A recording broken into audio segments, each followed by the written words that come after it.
Jai Bhim. The Buddhist society of India अर्थात भारतीय बौद्ध महासभा या संस्थेनं दिनांक 24 मार्च 2024 रोजी बौद्धाचार्य प्रमाणपत्र परीक्षा संपूर्ण देशभर घेतली आणि या परीक्षेचा पेपर आपण या व्हिडिओच्या माध्यमातून आपणासमोर मी सोडून दाखवत आहे. आतापर्यंत 3 भाग मी या ठिकाणी या व्हिडिओचे केलेले होते आणि आज या 4थ्या भागामध्ये प्रश्न क्रमांक 7 आणि प्रश्न क्रमांक 8 हे 2 प्रश्न या ठिकाणी आपणाला सोडून दाखवत आहे की त्याची उत्तरे कशी असतील. तर बघूया आपण प्रश्न क्रमांक 7. थोडक्यात उत्तरे लिहा.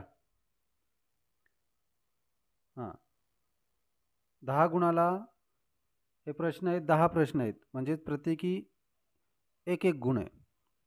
तर बघूया पहिला या 7व्यातील पहिला प्रश्न की तथागत भगवान बुद्धांनी पराभव सूत्र कोठे सांगितले, त्यात पराभवाची किती कारणे सांगितलीत. आता या प्रश्नाचं उत्तर आपण असं लिहायचं आहे की तथागत भगवान बुद्धांनी पराभव सूत्र श्रावस्ती येथे अनाथ पिंडकाच्या जेतवनात सांगितले आहे आणि पराभवाची कारणे एकूण 12 सांगितलेली आहेत.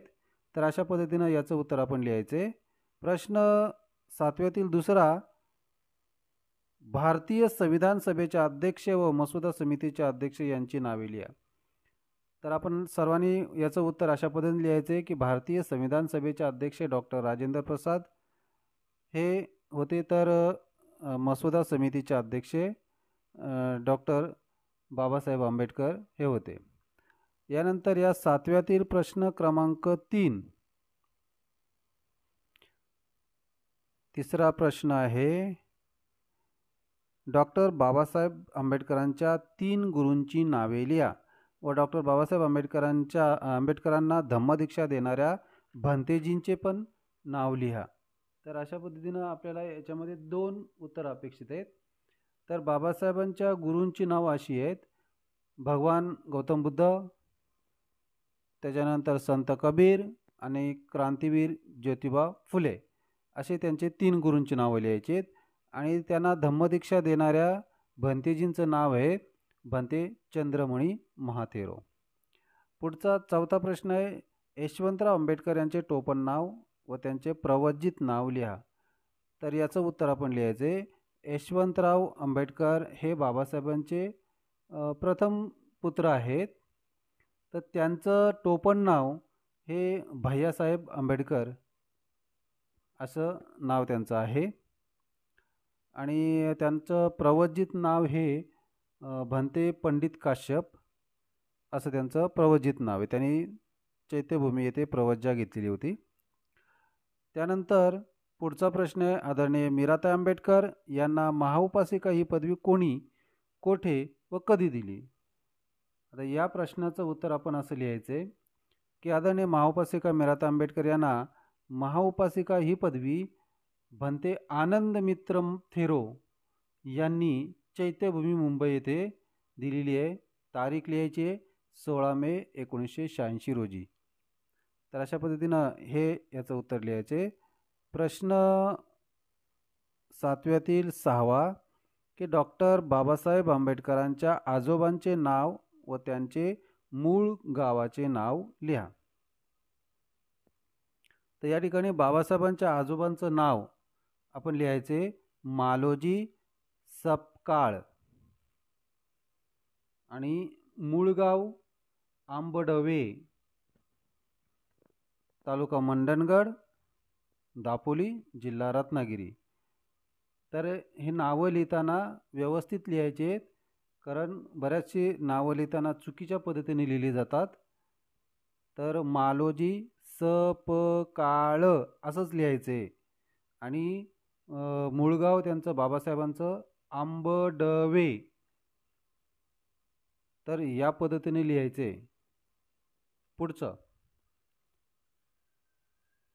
प्रश्न 7व्यातील 7वा प्रश्न आहे, आपल्या मातृसंस्थेची 1 दिवसीय शिबिरे कोणकोणती आहेत त्यांची नावे लिहा. तर 1 दिवसीय शिबिरांची नाव आपण लिहायचे. कार्यकर्ता शिबिर, व्यक्तिमत्व विकास शिबिर, युवक युवती शिबिर, व्यवसाय मार्गदर्शन शिबिर, अंधश्रद्धा निर्मूलन शिबिर, व्यसनमुक्ती शिबिर, समता सैनिक शिबिर, आरोग्य शिबिर, अशा पद्धतीने आपण त्यांची नावे लिहायची आहेत.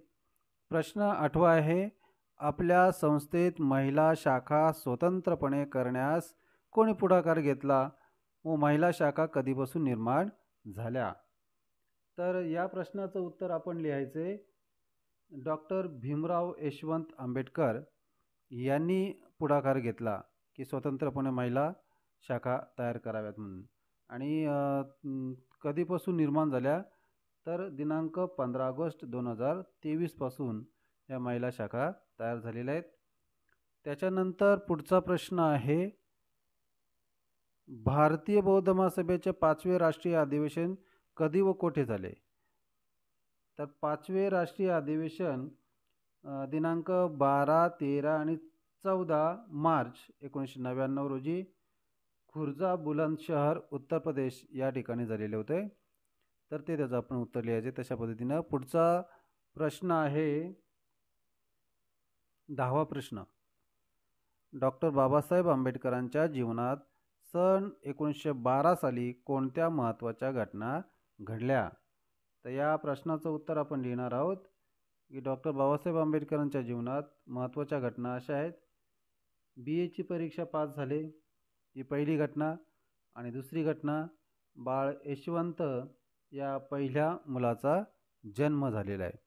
तर अशा पद्धतीनं 1912 साली बाबासाहेबांच्या जीवनातील ह्या महत्त्वाच्या 2 घटना आपण पाहिलेल्या आहेत. प्रश्न क्रमांक 8. आता या प्रश्न क्रमांक 8 मध्ये काय दिलेलं आहे तर जोड्या लावा. आता उत्तर काय लिहिणार आहोत आपण? तर पहिलं, समता सैनिक दलाची स्थापना, याला उत्तर आपण लिहिणार आहोत 1927. भारतीय बौद्ध महासभा स्थापना, याला उत्तर लिहिणार आहोत 1954. 28 बुद्धांपैकी 15वे बुद्ध, तर याच्यासाठी उत्तर आहे सुजात. प्रश्न 4, भिक्खुणी संघातील प्रथम भिक्खुणी, तर महाप्रजापती गौतमी ही प्रथम भिक्खुणी होत. त्याच्यानंतर 5वा प्रश्न आहे, डॉक्टर बाबासाहेब आंबेडकरांची धर्मांतराची घोषणा, 5वा धर्मांतराची घोषणा कधी केली होती? तर 1935ला. 6वा प्रश्न आहे, बुद्धांच्या मूर्तीची प्रथम निर्मिती कोणाच्या कारकिर्दीमध्ये झाली? तर सम्राट कनिष्कच्या कारकिर्दीमध्ये बुद्धाच्या मूर्त्या तयार झालेल्या आहेत. त्याच्यानंतर पुढचा प्रश्न येतो तो 7वा, की माता भीमाईच्या नातसुनेचे नाव काय? माता भीमाईच्या नातसुनेचे नाव, तर नातसून म्हणजे आदरणीय माऊपस्तिका मीराताई आंबेडकर, म्हणून ते उत्तरामध्ये मीराताई हे शब्द लिहायचे आहेत. त्याच्यानंतर प्रश्न आहे, तथागत बुद्धांचे महापरिनिर्वाण स्थळ, म्हणजे तथागत बुद्धांचे महापरिनिर्वाण कुठे झालं? त्या ठिकाणाला काय म्हणतात? तर ते ठिकाण आहे कुशीनगर.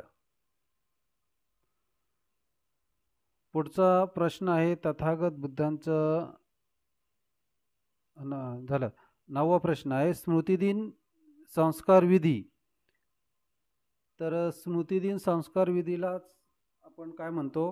पुण्यानुमोदन गाथा, आणि म्हणून त्याचं उत्तर ते पुण्यानुमोदन गाथा असे. आणि 10वा प्रश्न आहे तो धम्मदीक्षा संस्कार विधी, तर ह्या विधीमध्ये आपण 22 धम्मप्रतिज्ञा घेत असतो. तर अशा पद्धतीनं आपण आजच्या या 4थ्या भागामध्ये प्रश्न 7वा आणि प्रश्न 8वा या प्रश्नांची उत्तरं पाहिलेली आहेत. पुढील भागामध्ये प्रश्न 9वा आणि प्रश्न 10वा यांची उत्तरे आपण पाहणार आहोत. जय भीम.